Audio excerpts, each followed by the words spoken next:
nossa aula de número 2 de eclesiologia.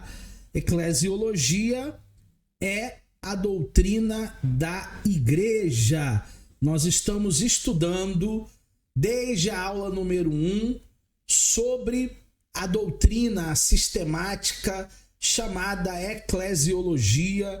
Tomara que hoje você tenha um conhecimento avançado. Estamos ao vivo com a nossa turma do Instituto Fastef em Nova Iguaçu, no Rio de Janeiro. Rafael Barradas, o Robert Nascimento, o Renan Cavalcante, a Valcilena. E daqui a pouco mais alunos estão chegando. Essa aula vai ficar gravada para vocês no portal de alunos, para vocês verem e reverem quantas vezes for necessário. Vamos falar hoje sobre a natureza da igreja, um tema muito salutar, um tema muito importante, porque nos revela, nos mostra que a igreja ela tem a sua natureza. Vamos começar conceituando esse assunto. A palavra utilizada no grego para igreja é eclésia, que significa literalmente reunião de um povo por causa de uma convocação. Todas as vezes que existe uma reunião, que o povo ele é convocado para essa organização, para esse ajuntamento, todas as vezes que nós nos reunimos nesse sentido de membros de assembleia, é que nós chamamos de eclésia. Eclésia significa os chamados para fora. Só aí nós já temos algo muito importante. A igreja nunca foi e nunca se restringirá a um povo ficar dentro de quatro paredes, em um templo, em uma organização. A igreja sempre foi e sempre será, já pelo conceito da palavra eclésia, os chamados para fora. Jesus disse: ide por todo mundo e pregai o evangelho a toda criatura. Nós devemos, como igreja, levar a palavra da verdade para aqueles que estão sofrendo, aqueles que estão vivendo nesse mundo sem Deus, aqueles que precisam de uma luz, e essa luz, é claro, ela é Jesus. A igreja apresenta a multiforme sabedoria de Deus. Deus ele age de diversas maneiras. A graça dele não é uniforme, é multiforme. Por isso que existem variações de ministérios e de liturgias em muitas formas variadas. A igreja é coluna, ela é firmeza da verdade. Uma igreja que não prega a verdade é uma igreja comprometida com o sistema. Ela é a única instituição que é o sustentáculo. Ela é a pedra, ela é a estrutura da verdade. Como igreja, nós temos a obrigação de sermos fiéis a essa verdade. Quando eu digo, turma, obrigação, nós estamos vivendo um tempo tão complexo, mas tão complexo, que o amargo se tornou doce. Falei isso na aula da semana passada, se eu não me engano, com a turma da psicanálise clínica e da neuropsicanálise. O amargo se tornou doce e o doce se tornou amargo. O certo parece que é o errado e o errado parece que é o certo. E a igreja está nesse mundo para quê? Qual é a natureza da igreja? Ser o sal da terra. A igreja está nesse mundo para quê? Ser a luz no mundo. A igreja precisa salgar. A igreja precisa dar orientações. A igreja, ela precisa sim fazer a sua parte. Nós temos uma missão e é uma missão de suma importância. Nós somos a igreja do Senhor Jesus. A Bíblia diz: como ouvirão se não há quem pregue? A nossa missão é pregar o evangelho para toda a criatura. A nossa missão é levar a igreja de Deus, a igreja de Jesus, para esse patamar. Vamos falar um pouquinho sobre a tríplice missão da igreja. A igreja, ela tem uma missão chamada tríplice, né? É uma missão triplicada.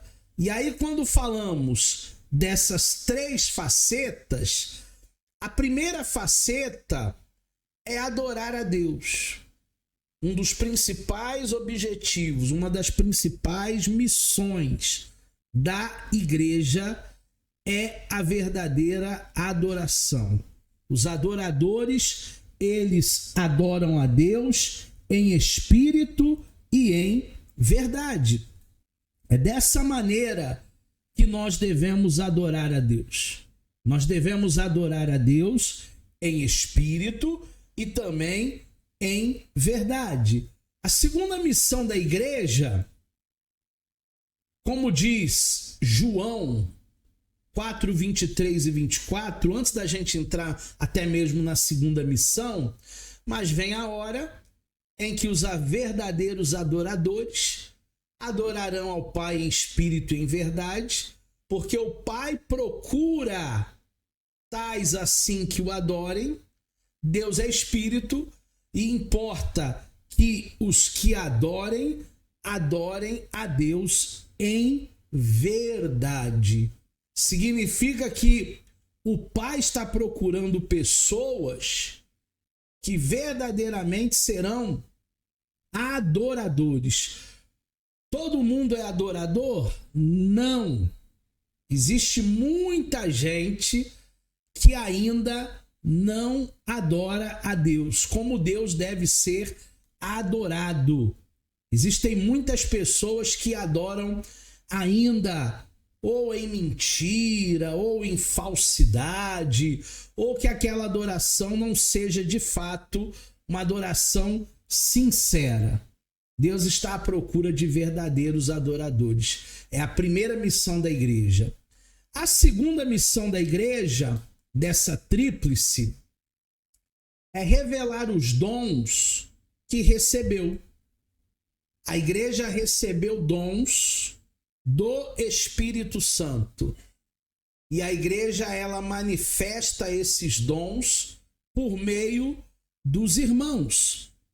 Cada um de nós somos chamados por Deus, somos chamados para fora para adorar. A minha vida deve ser uma adoração. Devemos revelar os dons que Deus nos deu. Devemos servir uns aos outros na família da fé. 1 Coríntios 12, 12 vai dizer assim: porque assim como é um e tem muitos membros, e todos os membros, sendo muitos, são um só corpo, e assim Cristo é também.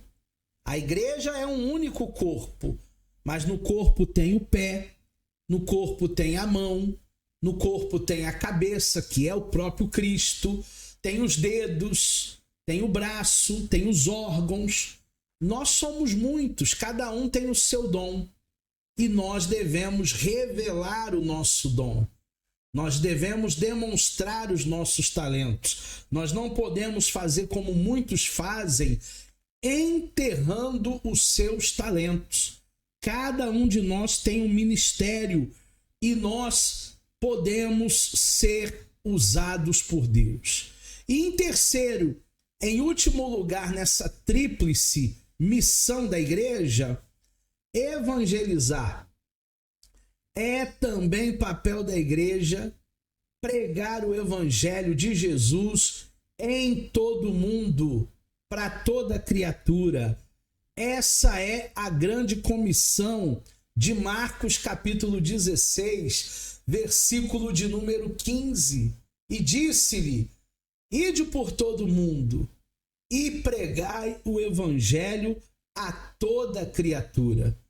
E no 16 ainda fala mais: quem crê e for batizado será salvo, quem não crê está condenado. Nós precisamos levar o evangelho. Todas as vezes que a Valcilena leva o evangelho, todas as vezes que o Barradas leva o evangelho, todas as vezes que o Robert leva o evangelho, o Renan, o Samuel, nós estamos antecipando a volta do nosso Criador. Nós estamos dizendo: volta logo, Jesus. Volta logo, porque a tua igreja te espera. Nós estamos levando o evangelho. E quando o evangelho for pregado nos 4 cantos do mundo, aí haverá o arrebatamento da igreja. Aí Jesus vai voltar. Vamos falar um pouquinho sobre a adoração da igreja. Como será que nós estamos adorando como igreja, como povo de Deus? O que será que nós estamos entendendo sobre adoração? Será que a adoração se resume apenas àqueles 30, 40 minutos antes do pastor chegar com a palavra?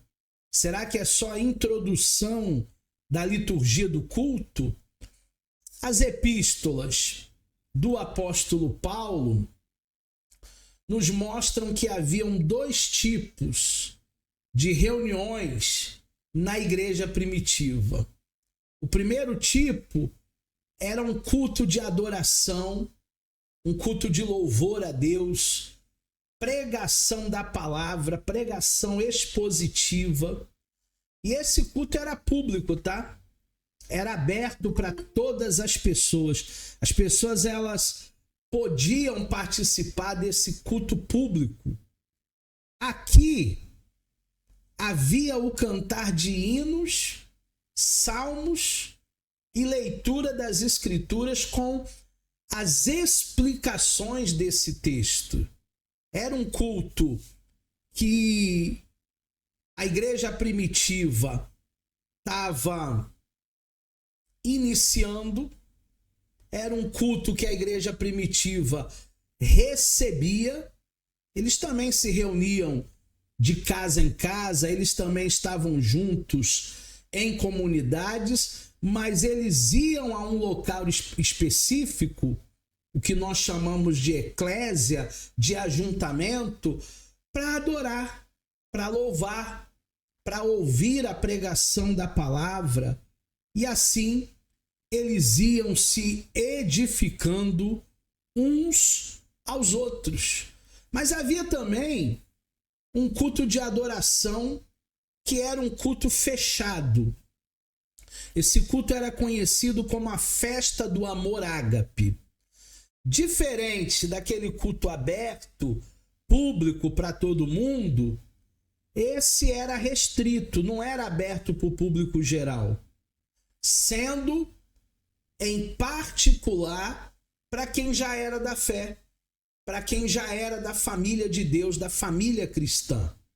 E aqui nesse culto, essa festa do amor ágape, em particular, os cristãos, eles partiam o pão, compartilhavam tudo o que tinham uns com os outros. Aqui, eles faziam uma espécie de ceia, onde todo mundo trazia comes e bebes, comidas e bebidas, e eles celebravam aquela ceia. E esse foi um modelo que foi adaptado, foi um modelo que foi alterado ao longo dos anos, porque sempre onde há o ser humano há coisas que precisam ser adaptadas, né? Até na igreja de Corinto, Paulo teve que adaptar isso aí. Logo foi alterado porque em muitos casos O verdadeiro objetivo era fazer festa. Era oba-oba, os prazeres da carne, e não a celebração, não a comunhão.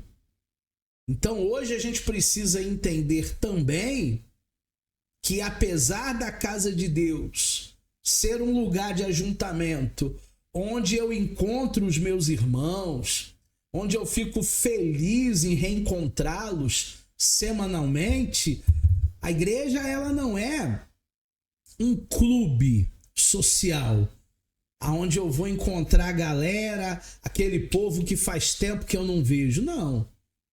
Tem esse sentido de ajuda mútua, tem esse sentido de acolhimento, de amparo, mas não é só isso, tá? A igreja, ela precisa ser um local de adoração, um local de celebração, um local de devoção. Vamos falar sobre a organização da igreja e o seu ministério. Como eu disse há pouco, a igreja é uma instituição divina e ela precisa ser organizada. A igreja não pode ser a casa da mãe Joana. A igreja tem que ter a sua organização. Porque foi Cristo quem deu vida à igreja. Se Cristo deu vida à igreja, ela é um organismo vivo. Nós chamamos na teologia de corpo místico de Jesus. Cristo, ele é o cabeça da igreja. Nós somos o corpo, como nós acabamos de ler em 1 Coríntios 12:12. Agora, na condição de organismo vivo, a igreja também possui a capacidade de se reorganizar de acordo com as necessidades que aparecem. Vira e mexe, a igreja precisa ser adaptada. A igreja começa a crescer em número, a igreja começa a ter departamentos, a igreja começa a ter líderes. Essa igreja primitiva, que começa pequena, passam-se alguns meses e o apóstolo Pedro já batiza 3.000 almas no mesmo dia. A igreja começa a crescer, a igreja primitiva de Atos dos Apóstolos, de maneira exponencial. Foi um crescimento grande. E aí a necessidade de grupos para organizar. O primeiro grupo que vai surgir são os diáconos. Não sei se na sua igreja tem diaconia, diáconos. Essa função, ela vai surgir no contexto lá da igreja em Jerusalém, iniciozinho da igreja primitiva. A diaconia foi adotada sob um aspecto emergencial. Pessoas precisavam organizar aqueles trâmites, muito por causa da murmuração e dos problemas que haviam, porque onde tem ser humano tem problema, servindo de assistência no mantenimento da instituição. Às vezes as pessoas, elas ficam decepcionadas com Deus. Eu não sei como é que Deus, sendo alguém perfeito, pode decepcionar alguém. Tem até um livro lá na biblioteca teológica, Decepcionados com Deus. Como é que Deus, sendo perfeito, decepciona alguém? Porque a pessoa, ela foi na igreja e aconteceu algo que feriu de alguma maneira a vida dela, e aí ela fica chateada com Deus. Gente, Deus não tem culpa daquilo que o homem te fez. O homem é falho. Eu sou falho. Você é falho. Nós não podemos decepcionar com Deus, porque o causador daquele mal não foi Deus. Ah, mas era um homem de Deus, era um pastor. Mas é um ser humano suscetível a erros. Nós precisamos até orar mais pelos pastores. Tem pastores aí que estão perdendo a centralidade do evangelho. Temos que orar mais por eles, pedir a Deus mais e mais por eles. Agora, problemas podem acontecer. Vou me desviar, vou abandonar a fé? De maneira nenhuma. Porque eu tenho a consciência perfeita de que eu não estou no céu. Eu ainda estou na terra. E a igreja não é o céu. Tem gente que confunde igreja com céu. Depois nós vamos ter o surgimento dos presbíteros. O ministério de Paulo era um ministério itinerante. Dessa forma, o apóstolo Paulo ele foi viajando de cidade em cidade, de aldeia em aldeia, fundando as igrejas. E uma vez que uma igreja era plantada, porque o apóstolo faz isso, né?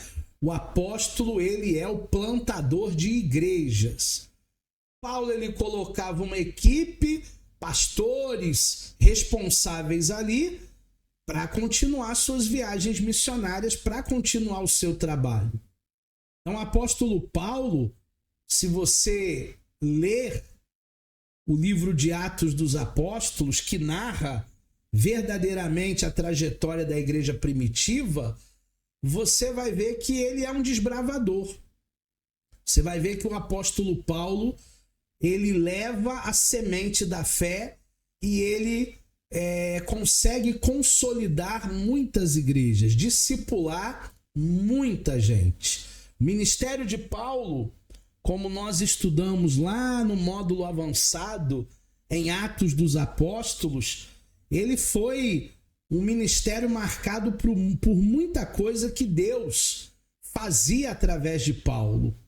O ministério mais atuante do Novo Testamento, que pode ser dividido em duas partes.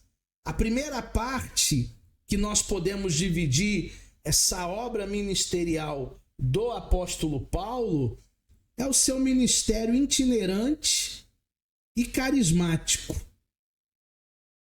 Esse ministério itinerante do Paulo se dava por meio das manifestações sobrenaturais do Espírito Santo na sua pregação missionária. Paulo ele era muito usado por Deus. E era caracterizado também o seu ministério por um constante movimento do apóstolo. Ele não ficava muito tempo em algumas geografias, em alguns lugares. Ele estava sempre indo para ganhar almas, para ganhar vidas. Ele estava sempre levando e desbravando para que mais pessoas fossem alcançadas. A segunda parte do ministério de Paulo é o ministério local, que nós podemos também chamar de ministério eleito. Ela é a parte complementar do ministério paulino, o que complementa o ministério itinerante dele. Quando o apóstolo ele parte para continuar a sua jornada, e aí então ele precisa deixar uma estrutura sólida para dar continuidade à obra começada. É aqui que entra o ministério eleito, localmente pela população da região, de acordo com as qualificações apontadas pelos apóstolos. Então, o ministério local nada mais é do que a continuação, a continuidade daquilo que o apóstolo Paulo iniciou na sua primeira plantação, na sua primeira visita àquela geografia. Isso fala para nós que a obra de Deus ela não depende de uma única figura. Ela não depende de um único ser humano. A obra de Deus ela depende de cada um de nós, porque todos nós somos importantes. Ah, mas e se um dia o pastor não estiver lá na igreja? Vai estar o presbítero? Vai estar o diácono?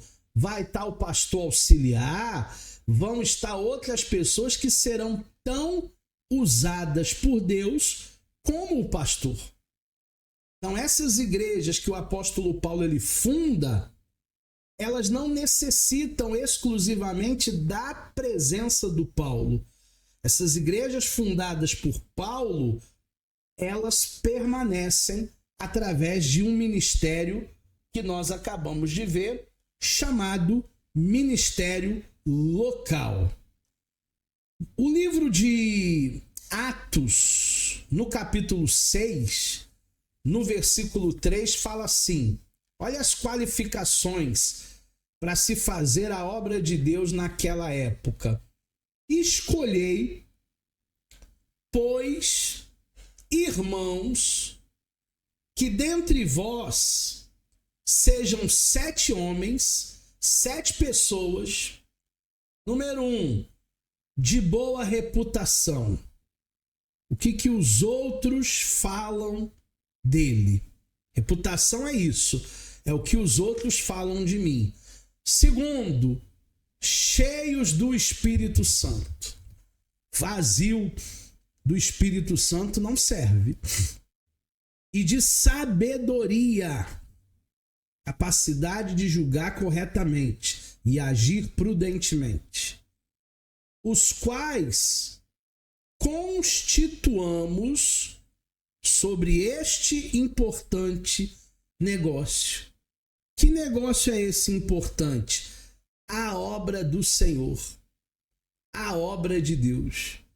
Pessoas de boa reputação, pessoas cheias de sabedoria, pessoas cheias do Espírito Santo, pessoas que estarão à frente, como dispenseiros. Não é qualquer um. Não pode ser qualquer um.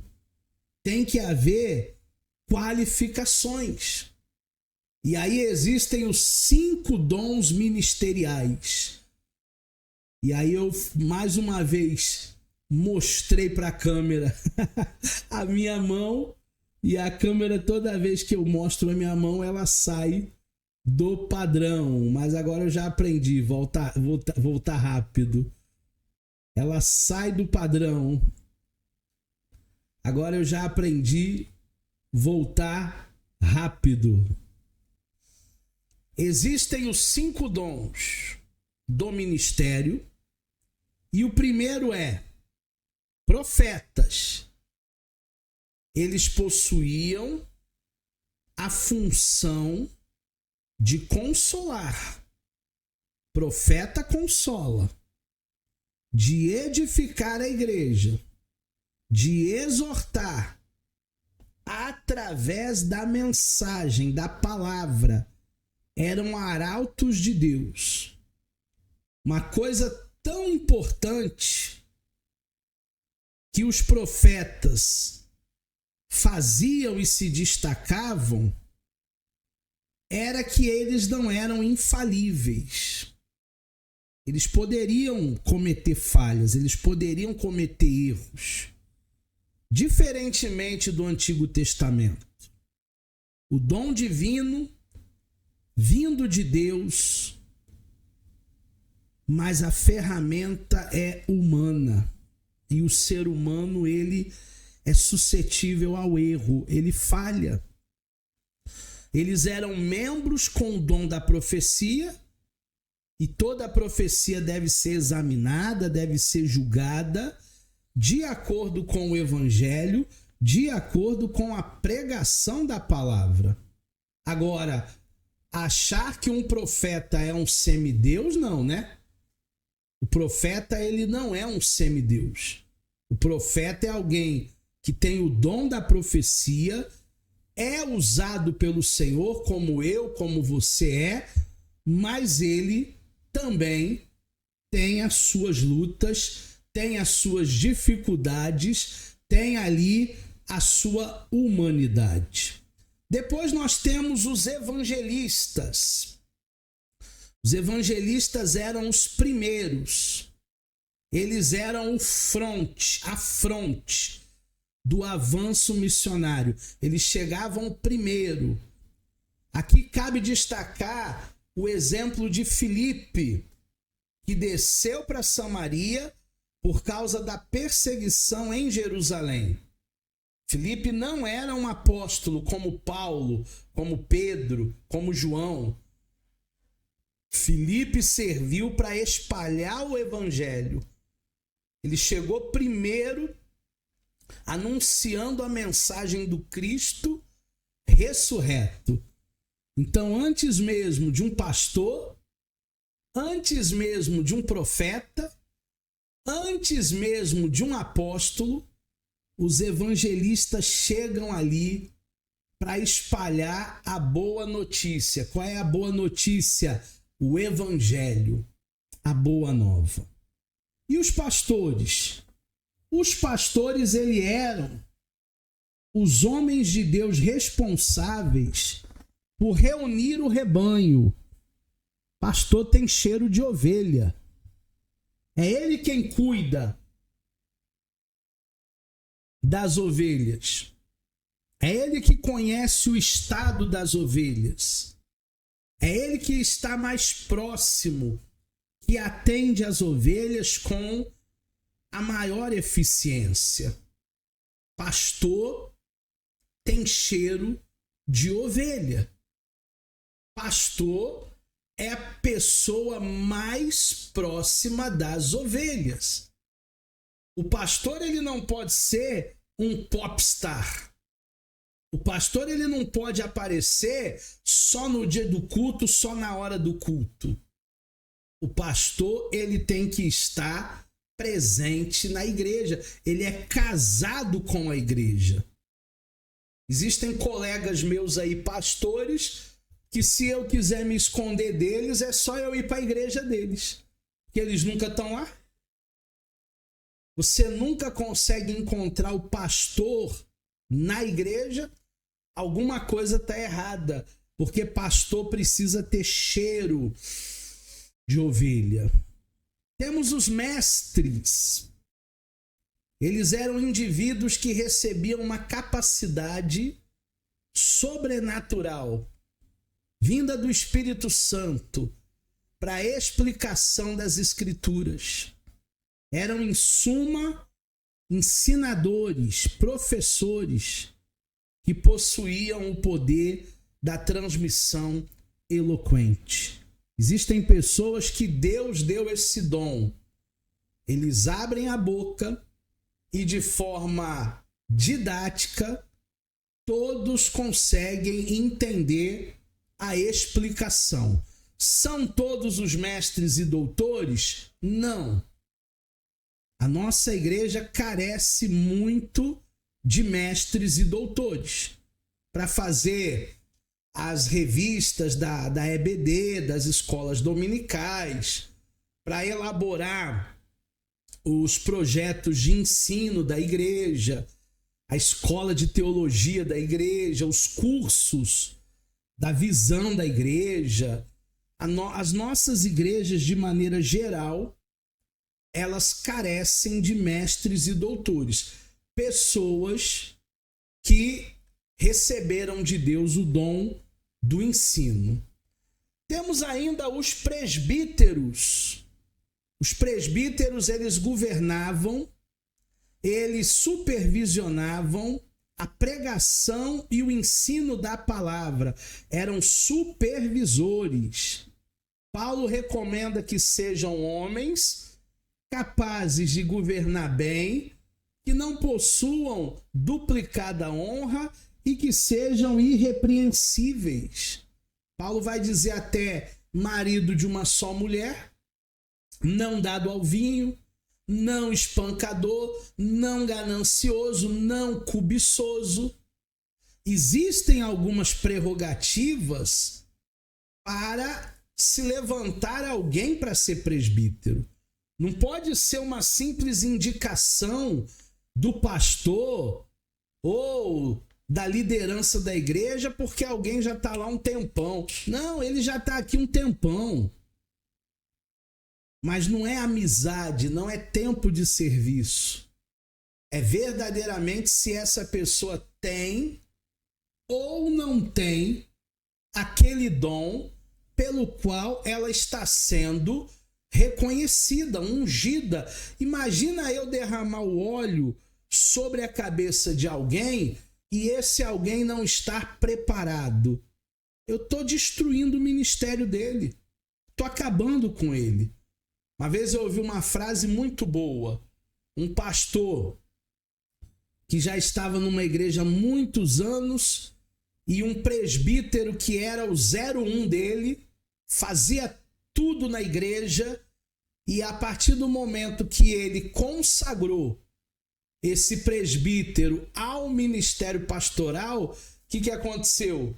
Ele perdeu um ótimo presbítero e ele ganhou um péssimo pastor. Como assim? Porque ele não tinha as prerrogativas para ser pastor. Nem o seu chamado ministerial era o pastoreio. Então tem muita gente que tem título de pastor, carteirinha de pastor, mas não é pastor. Só recebeu o óleo, só recebeu a unção de alguém. E aí a gente acaba perdendo um bom diácono, um bom presbítero, porque acha que tem que consagrar todo ano ou de 6 em 6 meses alguém.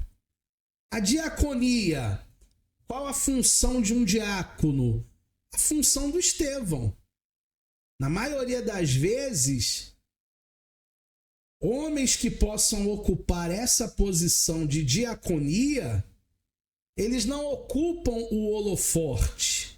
Eles não estão na frente da câmera, eles estão atrás das câmeras. É um grupo de oficiais da igreja primitiva que ajudavam em tudo, que serviam em tudo, que mantinham as taças de vinho cheias, que mantinham a organização do templo.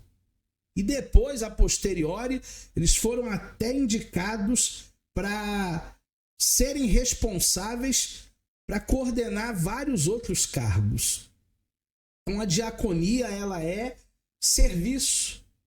Jesus disse: eu não vim para servir.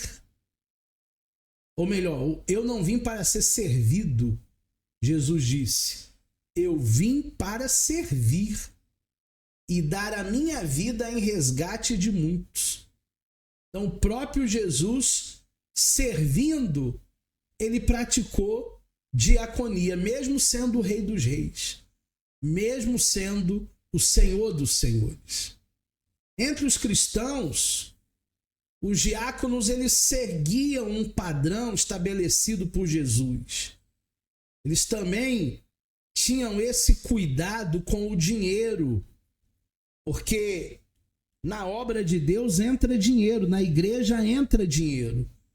E esse dinheiro tem que ser destinado a quem? Às viúvas, aos pobres, aos enfermos, aos órfãos. Aquelas mulheres que receberam a função de diaconisas, elas eram chamadas assim, porque além do serviço limpar, arrumar, organizar, os diáconos também deveriam estar prontos para ministrar espiritualmente e pregar a palavra. Que história é essa que o diácono não prega? Que história é essa que o diácono não ora? Ah, o pastor não está aí, mas eu vou orar por você. Ah, mas o presbítero não veio, mas hoje ninguém sai daqui sem a pregação da palavra. Deus, ele vai me usar. Porque Deus usa quem ele quer. Não importa o título que a pessoa tenha na carteirinha. Se é diácono, se é presbítero, se é obreiro, se é pastor, Deus, ele vai usar a todos. 1 Timóteo 3, 8 e 9. Da mesma sorte, os diáconos sejam honestos. Ele não pode comprar e não pagar. Ele não pode ter um papo dúbio, uma vida dúbia. Não se dê a língua dobre. que é língua dobre? Fofoca, mexerico. Não dado ao vinho. Ele não pode ser um beberrão. Não cobiçoso, não de torpe ganância, que não ame o dinheiro, guardando o ministério da fé numa consciência pura. E turma, não tem coisa melhor na vida do que você deitar a cabeça no travesseiro e dormir tranquilo. Eu fiz isso na noite passada e vou fazer hoje de novo. E amanhã, e depois de amanhã, e semana que vem, e mês que vem, e ano que vem. Uma consciência pura de não prejudicar ninguém, de não mentir para ninguém, de não ser usado pelo inimigo das nossas almas. Então a responsabilidade e o exemplo parte dos diáconos, parte dos presbíteros, parte daqueles que querem colocar a mão no arado. Vamos falar, já na reta final da nossa aula de hoje, sobre as funções do ministério. Existem algumas funções, e aí nós temos aquela analogia dos dedos, que eu gosto de trazer sempre nos cursos de teologia, de liderança, dos 5 dons do ministério. Eu gosto de trazer essa analogia dos dedos. Os profetas, o dedo polegar, o apóstolo, o dedo polegar, os profetas, o dedo indicador, o evangelista, o pastor, o dedo anelar, e o mestre, o dedo mindinho, o menor dedo. Começando pelos profetas, não, pelos apóstolos. São aqueles que servem como base, unindo todos os outros, simbolizado pelo dedo polegar.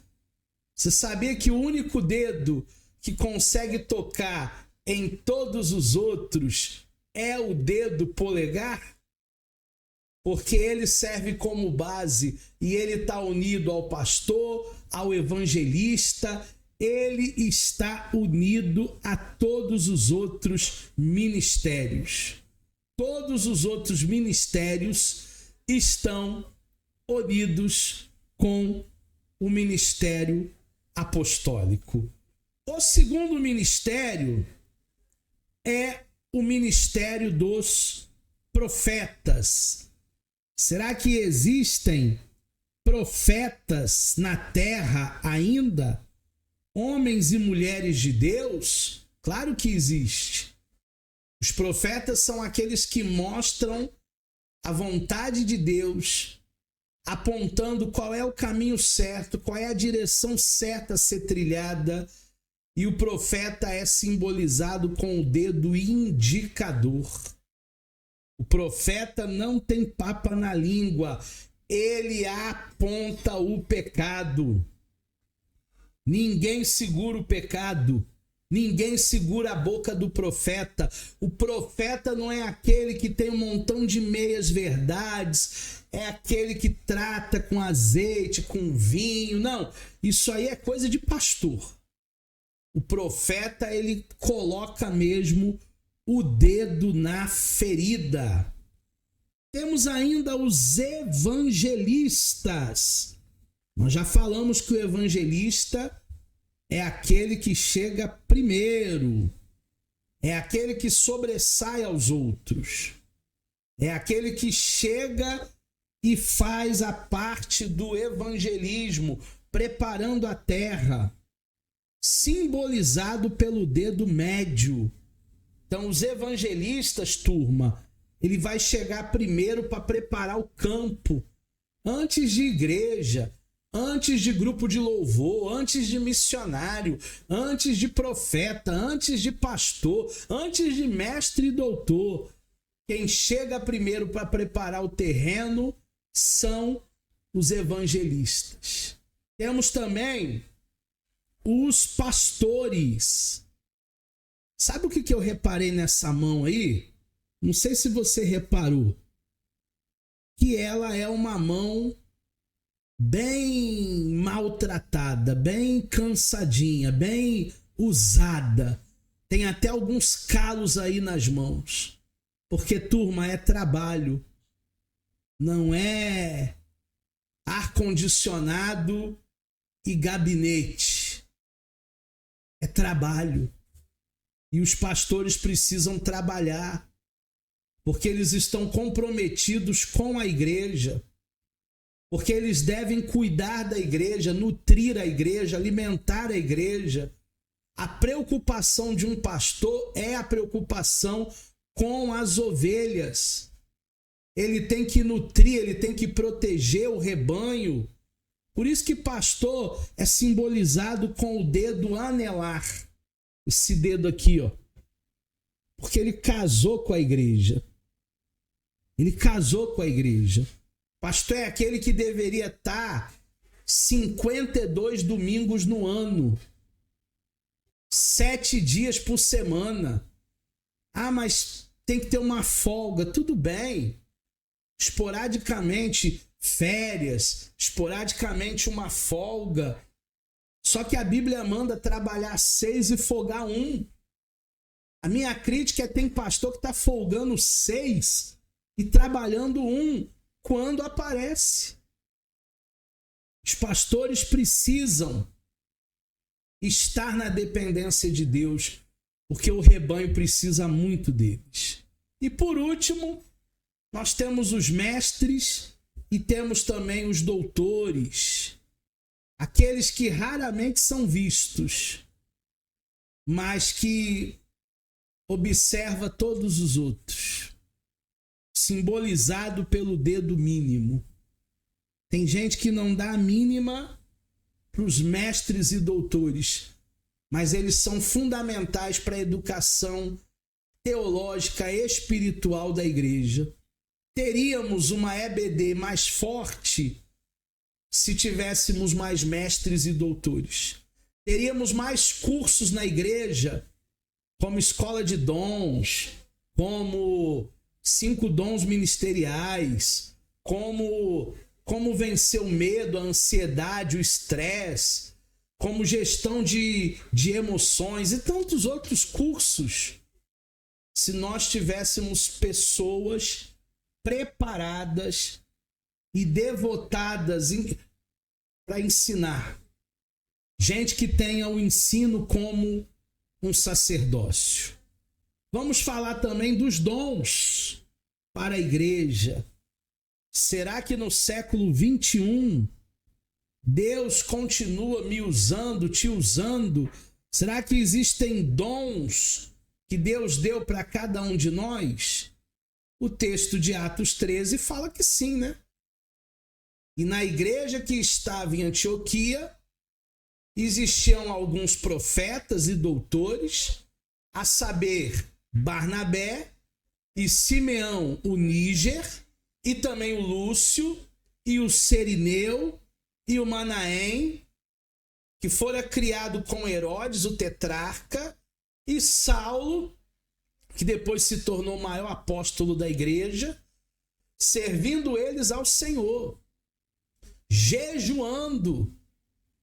Disse o Espírito Santo: apartai, separai Barnabé e Saulo para a obra que eu vos tenho falado. Esse é o chamado para mim irresistível. Porque você pode projetar muitas coisas para a tua vida, mas na hora que o Espírito Santo ele te chama, quando o Espírito Santo ele chama alguém, nós não resistimos a esse chamado. A gente se lança no ministério para a gente ser usado por Deus. O ministério lá da igreja primitiva era como um grande órgão cujo objetivo era levar o evangelho para o mundo. Os oficiais eram itinerantes, ou até mesmo eleitos. Eles não deveriam evangelizar sozinhos. Tinha que ser de 2 em 2, no mínimo. Mas equiparar os crentes para que eles também evangelizassem, fazer discípulos. Se a evangelização fosse feita apenas pelos ministros, ela jamais alcançaria o mundo inteiro. Então, se tratando de evangelismo, é uma tarefa minha, é uma tarefa sua.